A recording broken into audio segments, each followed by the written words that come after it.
ღვინოსთან ჩემი შეხება არის ბავშვობის მოგონება, როგორ გადიოდა პაპა ჩემი, თელაველი კაცი ოთარ ჩეულიშვილი, რეგულარულად აივანზე და რაღაც манипуляციებს ახორციელებდა ბოცებს შორის. ღვინოს გადაიღებდა და სულ მაინტერესებდა პატარაობაში, რომ პაპა რას აკეთებს ასეც და მე ცოტა რომ წამოვიზარდე და უკვე პირდაპირ შეკითხვა დაუსვი, მითხრა აი მოდიო, უსუნე, გასინჯიო და სამი პრინციპი დაიმახსოვრე ღვინოსთან დაკავშირებით. პირველი. თუ ქვევრი ან ბოთლი, ნებისმიერი სათავსი, რომელშიც ღვინო ინახება, გაიხსნა, ის უნდა დაილიოს. მერე რო წამოვიზარდე, უკვე მივხვდი რომ ეს არის პარალელი თეატრალურ პრინციპთან, აი ჩეხოვი რო ამბობდა, თუ პირველ აქტში სცენაზე კიდია თოფი, მეორეში აუცილებლად უნდა გაისროლოს. აი ესევეა ღვინოც. თუ ბოთლი გამოჩნდა და ბოთლი გაიხსნა, ის უნდა დაილიოს. მეორე პრინციპი ღვინოსთან დაკავშირებული, ღვინის ხარისხი პირდაპირ კავშირშია იმ ხალხთან, რომლებთან ერთადაც მას მიირთმევ. ანუ ვისთან ერთადაც ქეიფობ. და რაც უფრო კარგ და შენთვის მნიშვნელოვან ხალხთან ერთად ქეიფობ, მით უკეთესია ღვინო. და მესამე და მთავარი. არასოდეს იქეიფო ადამიანთან, რომელიც ღვინოზე იტყვის სიტყვას გემრიელი. ღვინო, ამბობდა პაპა ჩემი, არის უმაღლესი მატერია. ნატიფი ქმნილებაა, რომელსაც ნატიფი ეპითეტები ეკუთვნის. გემრიელი შეიძლება იყოს ხაშლამა, მწვადი, საცივი. ღვინო გემრიელი ვერ იქნება. ღვინო შეიძლება იყოს ქვევრის, შეიძლება იყოს ევროპულად დაყენებული. ბოლო-ბოლო ღვინო შეიძლება იყოს კარგი ან ცუდი. მაგრამ არა გემრიელი.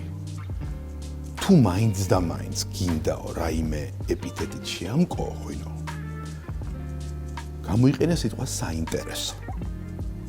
ჰაეროვანი, არომატული.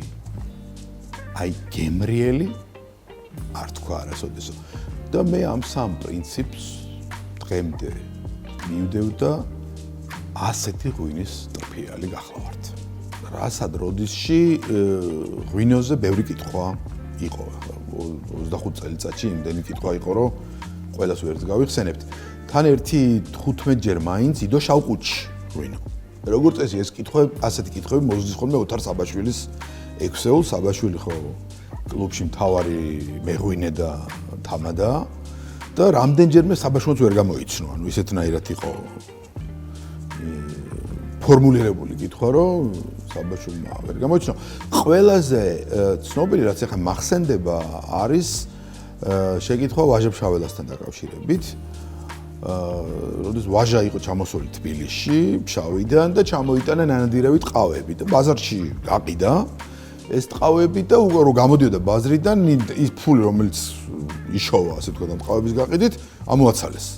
ის ვიღაც ჯიბგირებმა და ნუ ვაჟა იყო ცუთხასიათზე, ხა გამოვიდა, ტყუილად ჩამოსულა და ეს ფულის დაკარგა და პეტრე უმიკაშვილი შეხვდა გამოსასვლელში, დიდი ქართველი მოღვაწე და ეს რომ მოისმინა, აბა წამო ხა დუქანშიო და არ მიყვებოდა ვაჟა და ნუ ხა პეტრე მიცოდა რომ ვაჟა ერთ სამჭიქას რომ დალევდა, გადაუვლიდა ეს და სხვა ხასიათზე დადგებოდა და ძალით წაიყვანა. რომ მიტყვიან და იქ დუქანში მართლაც როგორც ჩაფიქრებული ქონდა პეტრეს ეგრე მოხდა და სადღაც მეოთხე ჭიქის მერე ვაჟამ რომ ქართული ეს ღვინო გადაკრა და წამომხტარა და მთელი დუქნის გასაგონად უცებ ექსპრომტად თქვა სიტყვები.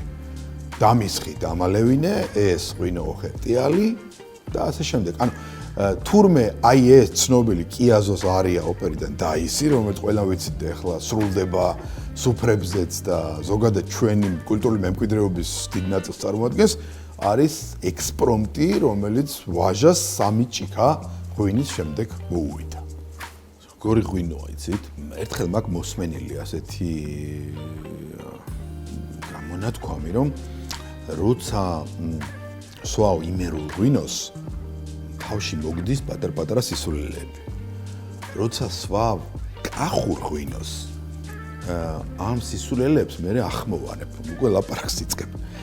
აი ამას როცა დალევ მე გინდა რომ ეს სისულელეები განახორციელო ცხოვრებაში და მოდი სვათ რაჭული ღვინო და პატარ-პატარა სისულელეები ზოგჯერ ჩავიდი.